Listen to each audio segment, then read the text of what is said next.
पीछे बैठने को है ना। पीछे चलो लास्ट में।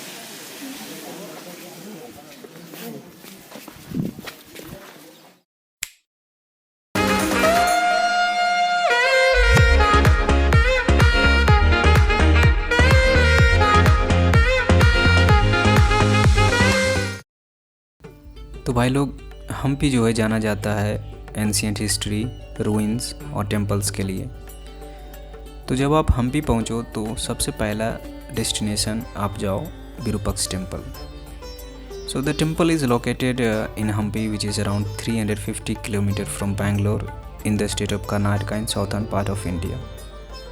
And the temple is one of the famous historical temples of India, and its history is related to the famous Vijayanagara Empire. Hampi used to be one of the richest city of Vijayanagara Empire.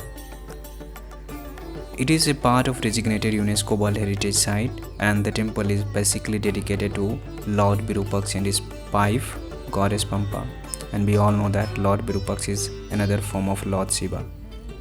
Temple जो है basically 150 feet high है from the ground, and it's really a nice place you should start your journey in Hampi. तो भाई लोग, Virupaksha temple देखने के बाद आपको स्टोन चैरियट देखना बहुत ज़रूरी है, क्योंकि stone chariot is again an iconic monument located in front of Vijay Vittala temple in Hampi.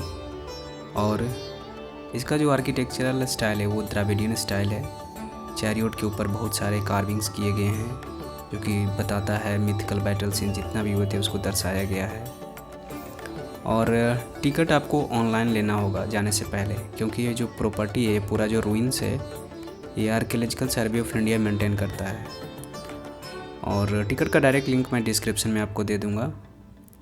तो इसका जो शुरुआत हुआ था, जो स्टोन चैरियट है, इसका शुरुआत 16 सेंचुरीज में किया गया था। और विजयनगर का जो एम्पायर थे कृष्णदेवराय जी, वो कोणार्क का एक सन टेम्पल जो है उससे काफ़ी इम्प्रेस हुए थे, और वो चाहते थे कि हम्पी में उसका एक रेप्लिका क्रिएट किया जाए, और इस तरह से स्टोन चैरियट का शुरुआत हुआ था भाई। So it's again a nice place to visit. आगे बढ़ते हैं।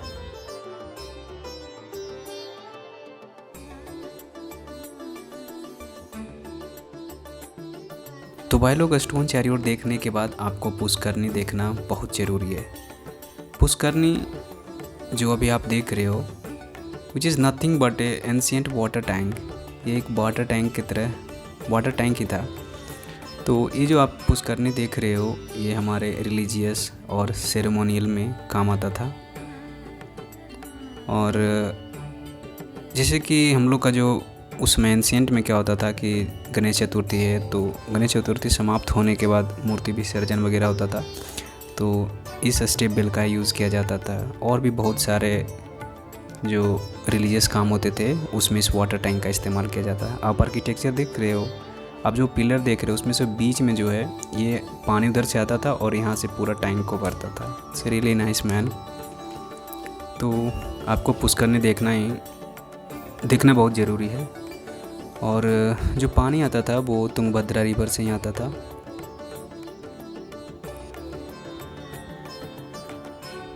तो चलिए आगे बढ़ते हैं फिर। तो भाई, पुष्करनी देखने के बाद आप दशहरा दीवा भी देख सकते हो, जो कि सेम रॉयल एनक्लोजर में आता है। और ये जो रूइंस है ये लगभग 36 फीट हाई है। और ये जो पूरा ब्लैक कलर का ग्रेनाइट देख रहे हो, ये एक्सक्लूसिवली तेलंगाना से मंगाया गया था। और सबसे टॉप में जो है, टॉप में क्या होता था, हवन वगैरह होता था। तो जब कृष्णदेवराय जी उदयगिरी में विक्ट्री पा लिए थे, तब उन्होंने यहाँ पे दशहरा सेलिब्रेट किया था। तो दशहरा में क्या है, 9 दिन नवरात्रि होता है, और 10वें दिन जो है दशहरा काफ़ी धूमधाम से मनाया जाता था, जिसमें सोल्जर्स का मार्च पास्ट और तलवारों का कंपटीशन रखाया जाता था। So it's really nice place to visit.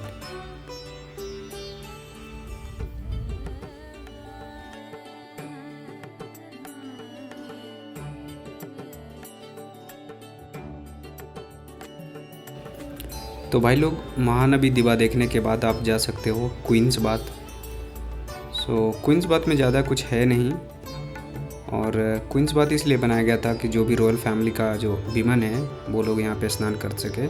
So it was used like a private bathing chamber for queens. और इसके चारों तरफ आप मोट देख रहे हो, ये प्रिवेंट करता था कि कोई अनजान व्यक्ति अंदर न आ सके। और ये पूरा एक इंडो इस्लामिक आर्किटेक्चर है। जो चैम्बर है तकरीबन 6 फीट डेप्थ है और हर आर्चेस के पास में आप देख रहे हो 3 विंडो रहता था। सो यह एक यूनिक स्टाइल था, आप देख सकते हो, ज़्यादा कुछ इसमें था ही नहीं।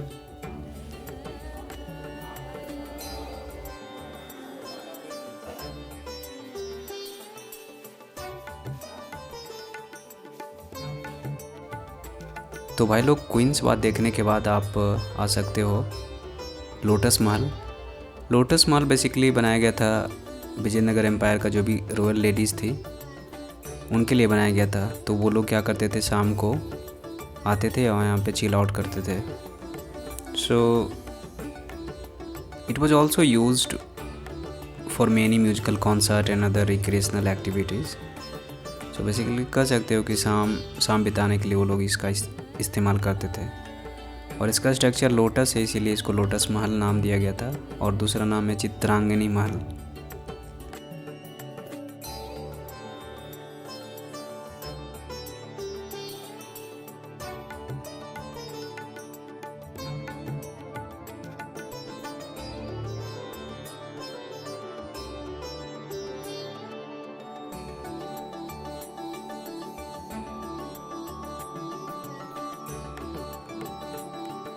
तो भाई लोग, इतना सब एक्सप्लोर करने के बाद आप लंच के बारे में सोच रहे होंगे, तो मैंगो ट्री रेस्टोरेंट आपके लिए बेस्ट ऑप्शन है। बहुत सारे लोगों ने रिकमेंड किया था।